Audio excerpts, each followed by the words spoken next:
gitu. Nah itu gue lagi nganter itu darah, gue nganter darah dari pasien di bangsal yang gue jaga gitu. Gue disuruh sama perawat senior, nih nganterin ini darah buat dilakukan cek gitu. Udah gue anterin naik sepeda, set. Nah gue naik lift itu kan peda kan otomatis kan gak gue parkirin itu kan di samping ya. Itu udah gue sendiri. Serius? Iya.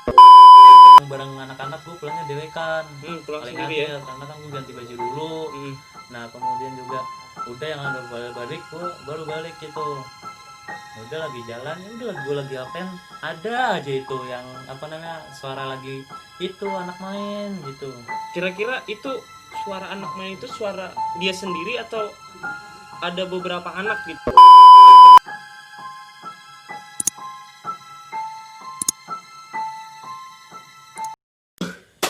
Ini dia tadi nih, gue bahas apa tadi, sepeda genjot sendiri, gila.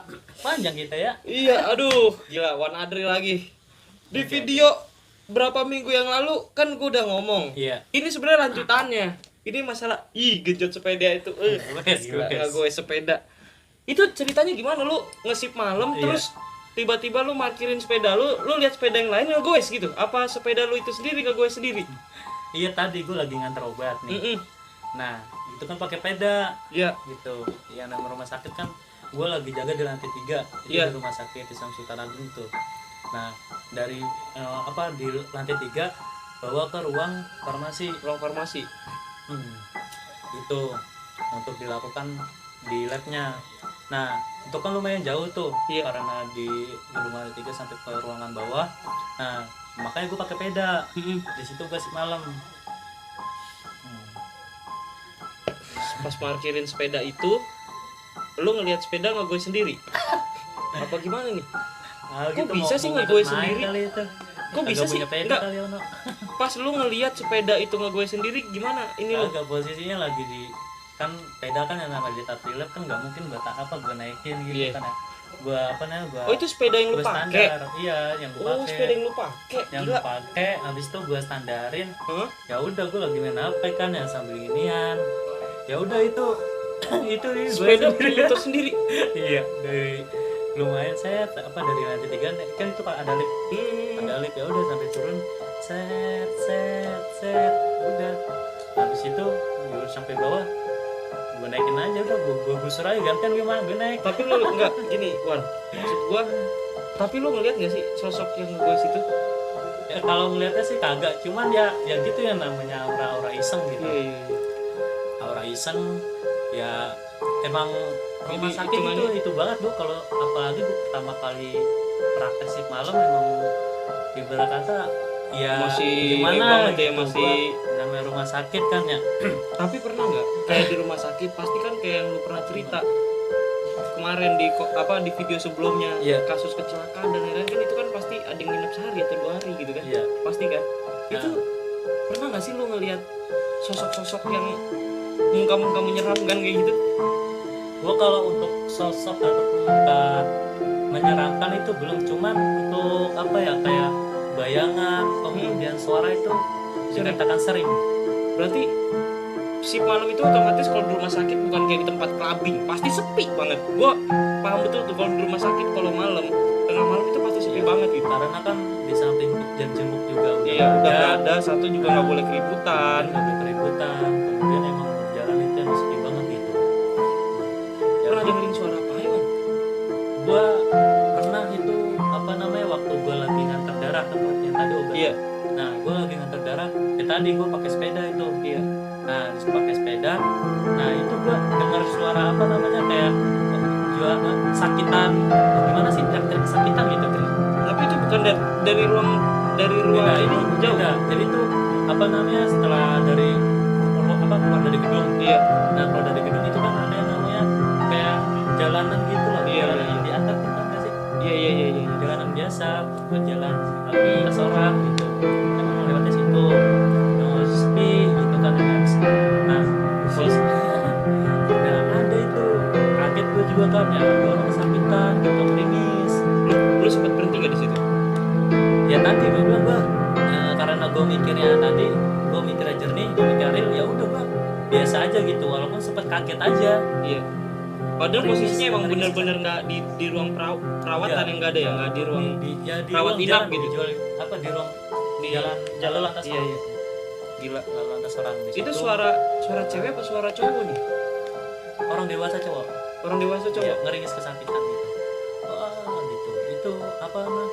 Ya lumayan lah, ada 10 detikan gitu. Gue merinding beneran nih. Gue nggak bayangin ya kalau misalkan gue yang di keadaan itu sendiri. Kalau suara gitu. Sering sih, kalau suara sering. Entah itu suara anak kecil main malam-malam. Suara anak kecil main? Iya. Suara anak kecil main tuh itu juga sip malam ketemunya? Sip malam. Waktu gua pulang di itu juga enggak pas sip malam. Jadi pas gua sip 2 kan pulang jam 10. Iya, jam 10 malam. Nah, pas pulang gua jam 10 juga itu kan posisi gua yang biasanya pulang bareng anak-anak, gua pulangnya dewekan. Pulang paling sendiri ya. Karena kan gua ganti baju dulu. Nah, kemudian juga udah yang ada balik gua baru balik gitu. Udah lagi jalan, ya udah gua lagi apen, ada aja itu yang apa namanya suara lagi itu anak main gitu. Kira-kira itu suara anak main itu suara dia sendiri atau ada beberapa anak gitu? Enggak, kalau logikanya kan kalau untuk ruangan bangsal anak itu itu enggak di situ loh kan. Iya. Itu ada di ruangan lantai 2 kan, kalau gue jaga di ruangan apa namanya umum itu di atas. Nah, itu di lantai 2. Oh, berarti ceritanya kalau misalkan harusnya kedengaran suara anak-anak bermain itu kan jauh dari ruangan itu ya. Jauh. Dipastikan itu nggak ada orang tuh. Nggak ada orang. Tiba-tiba ada suara anak kecil main. Itu sering, yang paling sering itu suara itu. Yang paling sering gue dengar itu. Enggak, lu pernah nggak sih nanya sama temen lu sendiri, gue kok sering denger gangguan maksudnya sering denger suara anak anak kecil sering gitu. Apakah mungkin dulu ada anak kecil meninggal tragis atau gimana gitu? Kenapa selalu ada suara anak kecil itu? Kalau gue untuk apa namanya mengkepokan hal itu lebih lanjut sih kagak, karena tadi gue mikir ya karena udah terbiasa mungkin gitu ya, karena gue udah terbiasa lah, malah di pondok itu lebih banyak lagi loh di pondok itu. Ini dia udah gue kalau ngomongin rumah sakit tanya suara, gue jadi pengen kepo nih. Gue kemarin juga nanya sama podcast sebelumnya, Debbie nanya ke anak-anak yang lain. Gimana tuh? Kayak ke Fari. Gue kemarin nanya ke Fari masalah di pondok dia, masalah mistis. Terus si Debbie sebagai moderator kemarin nanya ke gua, ke Arik sama si ini, apalagi kayak di pondok nih, gua pengen tahu nih. Di pondok tuh emang juga ada kejadian kayak gitu juga di pondok loh. Secara gua tahu betul nih background dia. Dia ini anak pondokan Gontor loh. Nafsu, keren banget nih Wan Adri ini nih. Adi Sulaiman. Adi Imam. Kalau gua sapi 2 ekor salah 2 kali. Salah 2 kali sapi 2 ekor lagi. Aduh. Namanya Adi Imam. Nadri udah. Nadri inget ya. Nih Wan, balik lagi nih. Mistis nih, bukan rumah sakit nih. Ini mistis, tadi mistis di rumah sakit. Nah, biar Ngaps itu enggak merinding terus dengar suara anak kecil, nanti takutnya dia lagi nonton di rumah atau ada suara anak kecil. Wah. Gimana tuh? Jadi gini. Ternyata di pondok kita juga ada. Lebih parah enggak? Apa lebih parah apa gimana? Yang membuat gua hal yang awalnya itu kaget, yang awalnya gua tuh merinding jadi terbiasa itu karena siklus seperti itu udah gua lalui di pondok. Bahkan di pondok lo pernah melihat sosok? Enggak cuma ngeliat lagi. Ada satu kejadian. Iya. Gua kan pondok gua dulu di Banyuwangi. Oh, pondok cabang. Pondok Gontor cabang di Banyuwangi. Itu waktu SMP apa? Gua SMP di Banyuwangi. Oh, SMP Banyuwangi. SMP di Banyuwangi.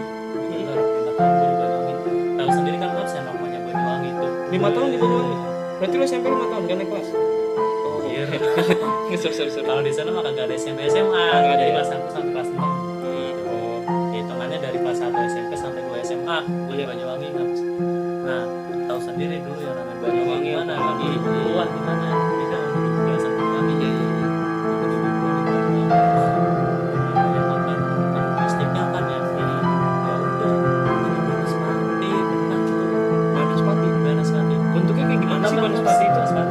Kalau Ngaps yang belum tahu itu loh, Banaspati. Banaspati itu bukan, kalau kalian taunya Banaspati adalah fans sepak bola, ini bukan. Baru kalian bukan.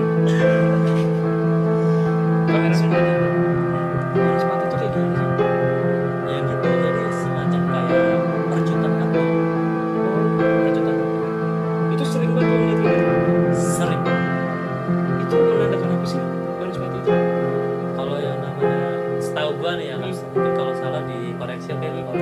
Mers gitu. Boleh di komen di sini. Nah, jadi namanya sana kan kota mistis gitu. Iya.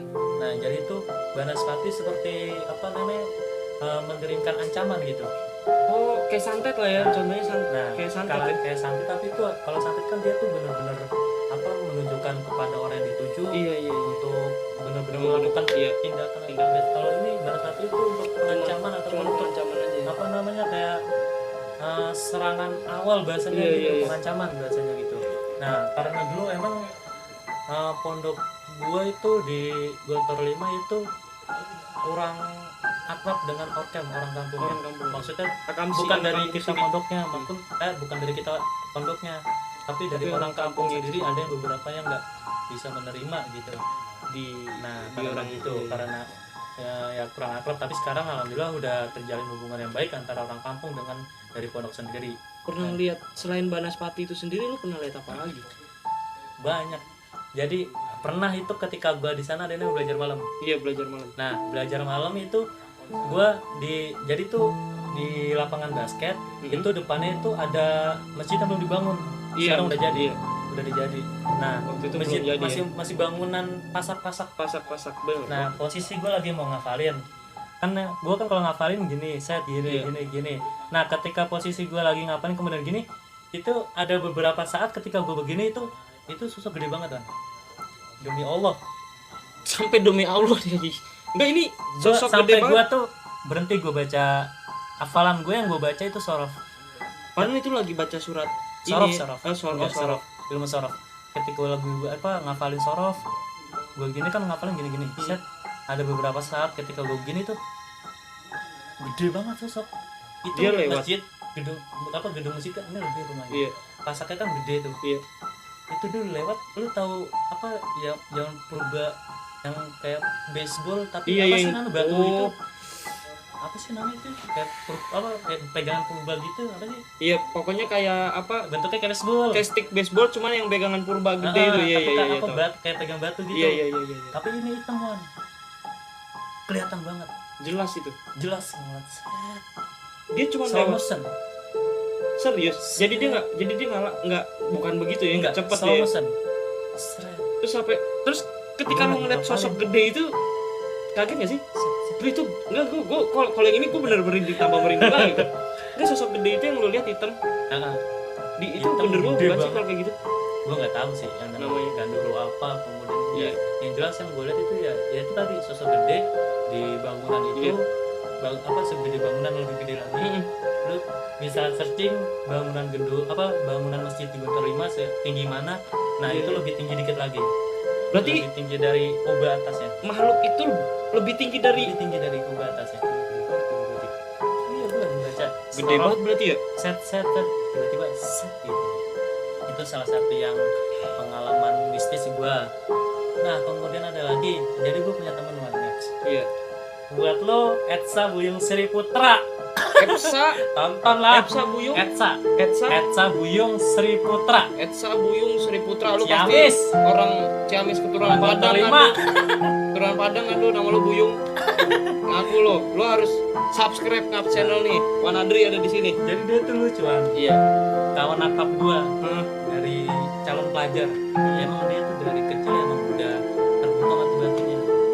Jadi dari kecil emang berarti udah sering lah lihat kayak gitu ya. Udah terbuka, tapi mulai sering melihatnya waktu ketika di pondok. Apakah dia ngeliat sosok yang sama kayak lu? Dia bukan sosok lagi, dia itu sampai ibarat kata kayak cuci kamar mandi malam-malam, kemudian dia sering kesurupan, sering teriak-teriak. Pokoknya tuh lu waktu lu santri baru ya, kelas 1 kelas 2 dia sering teriak-teriak. Berarti siapa sih Etsa ini sering kelas 1 tuh kelas 1 iya lebih itunya sih kelas 1 tuh kan udah sekamar sama gua. Iya. Orang-orang lagi kita tidur dia teriak-teriak nangis gitu kan. Si Etska nih, siapa yang Buyung gampangnya si Buyung. Lu Buyung pokoknya lu wah kenalan kita deh sama anak-anak. Nah, jadi itu teman gua nih dia sampai kelas 5. Nah, sampai kelas 5 yang namanya memang awal-awalnya takut kan, tapi ketika udah terkendalikan kemudian dibimbing sama orang yang benar. Nah waktu itu emang ada apa namanya dari ustadz kita juga, kemudian dari kalau di gua ada yang namanya pembimbing pengurus asrama namanya mudabir. Nah dari mudabir kita juga dapat pengayoman yang baik juga si Etsa ini. Nah kemudian juga dia juga dapat pengayoman yang baik, dibimbing juga sama ustadz-ustadz yang memiliki apa namanya mata batin juga, punya pengalaman yang lebih. Ya alhamdulillah seiring berjalannya waktu dia bisa mengontrol, mengendalikan. Nah jadi tuh ada satu momen Wan, ketika itu gue lagi jaga sip malam sama sip malam jadi jaga malam, jaga pondok, jaga pondok malam nih sama si Buyung ini. Sama si Buyung ini gue jaga malam sama dia, gue jaga di gerbang depan itu. Itu gerbang pondok itu di seberangnya itu udah jalan raya atau gimana? Ya jalan kampung kan, kita pondok di kampung. Berarti emang sepi lah ya. Sepi banget dulu.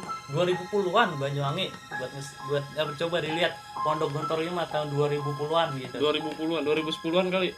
Iya, 2008, 2009, 2010. Oh, iya. Bukan 2010-an maksudnya gitu. Berarti lo jaga malam nih sama si Buyung ini. Iya. Nah, itu gua apa namanya? Konyol ke dia gitu. Lu beneran lu punya mata batin? Coba lu buka mata batin gua. Oh, udah tantangin si Buyung ini. Iya. Gua tantangin si Buyung ini. Nah, gua tantangin, coba lu buka apa? Bisa kagak lu buka mata batin gua? Lu mah cuma bohongan doang nyari sensasi begitu. Gua ceng-cengin sekalian gua nantangin. Iya. Geram kan ada gitu sama gua. Beneran lu pengen gua buka lu jangan nangis teriak lu ya, gini-gini buat ini. Soalnya kan gue emang dulu konyol banget, percaya gue begitu kan. Iya. Berarti udah. Sebelumnya emang lu enggak percaya sama gituan ya? Gue percaya. Nah, habis itu udah gua waktu malam itu kalian kita keliling-keliling sama dia itu kan. Lu hanya berdua doang nih? Gua berdua sama dia gitu, kita keliling itu. Lu kasih tahu gua tempat yang paling serem di mana, Sak. Habis itu buka mata batin gua. Gua pengen lihat makhluk yang lu sebutin yang ada di pondok begini. Gua percaya gue. Iya. Konyol banget gua nantangin. Kalau ditantangin lu halus ditantangin lu emang. Ya udah itu gua diajak itu. Di sana ada yang namanya Gedung Santiniketan itu STNK. Iya. Kan ngomongannya. Nah di gedung STNK ini yang sekarang jadi Trimurti, dia itu punya kamar mandi. Nah punya kamar mandi itu belakang jemuran Wan. Nah di jemuran itu emang katanya itu lagi banyak sarangnya di situ. Enggak, si Buyung ini emang bener-bener berarti dia ngelihat terus di pondok apa gimana? Iya, dia emang apa namanya kayak tadi yang gua bilang kan. Iya. Dia emang dari gua masuk apa lagi santri baru. Iya. Dia emang udah apa ngelihat yang seperti itu. Nah karena seiringnya berjalan waktu dia sering ngelihat, kemudian dengan bimbingan yang baik, dia nyobain dengan baik dengan pengurus asrama gua, kemudian dengan ustadz juga. Tapi pernah nggak sih dia nantangin kayak gitu sendiri? Ya itu yang tadi gua bilang, karena ada apa bimbingan yang baik, jadi dia tuh menganggap bukan buat apa dia punya kelebihan buat untuk membanding-bandingkan kekuatan yang dia punya gitu bahasanya gitu, bukan buat apa namanya membesar-besarkan apa yang dia punya gitu. Waktu zaman itu udah ada handphone belum? Nah waktu zaman itu yang namanya punya masih Asia ya, masih berarti, model SMS-an gitu. Berarti nggak bisa ngerekam.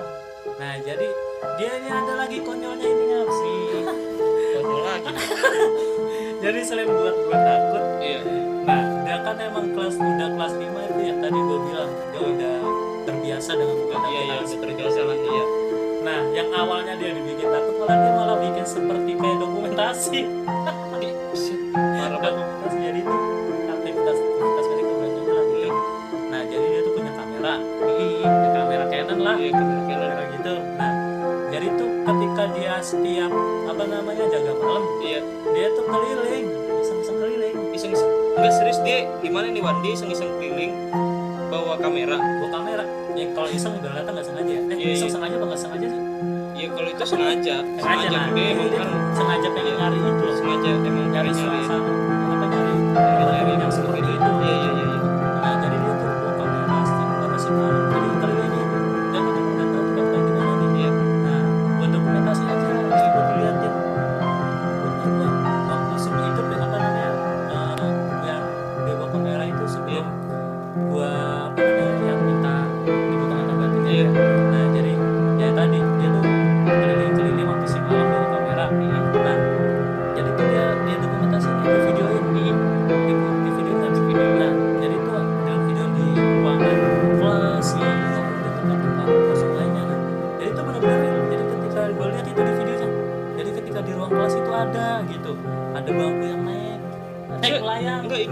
serius ada bangku? Serius.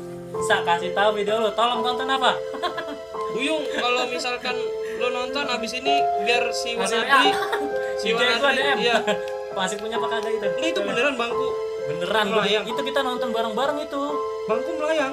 Itu bangku melayang. Melayang. Nah, kemudian juga ada meja geser-geser goyang-goyang. Itu kelihatan bener itu di kamera. Di kameranya dia. Iya, dia kan videoin gitu. Kemudian ada sosok putih bolak-balik. Kemudian juga di satu sisi juga di tiang juga ada. Gila banget. Jadi dia tuh kayak dokumentasi ini gini gitu. Sampai itu kerekam beneran ya di kamera. Kerekam beneran. Real ini ya? Real. Gue nggak habis pikir itu kalau gue nonton kayak gitu di kamera dia mungkin gue nggak mau lagi keliling malam tuh.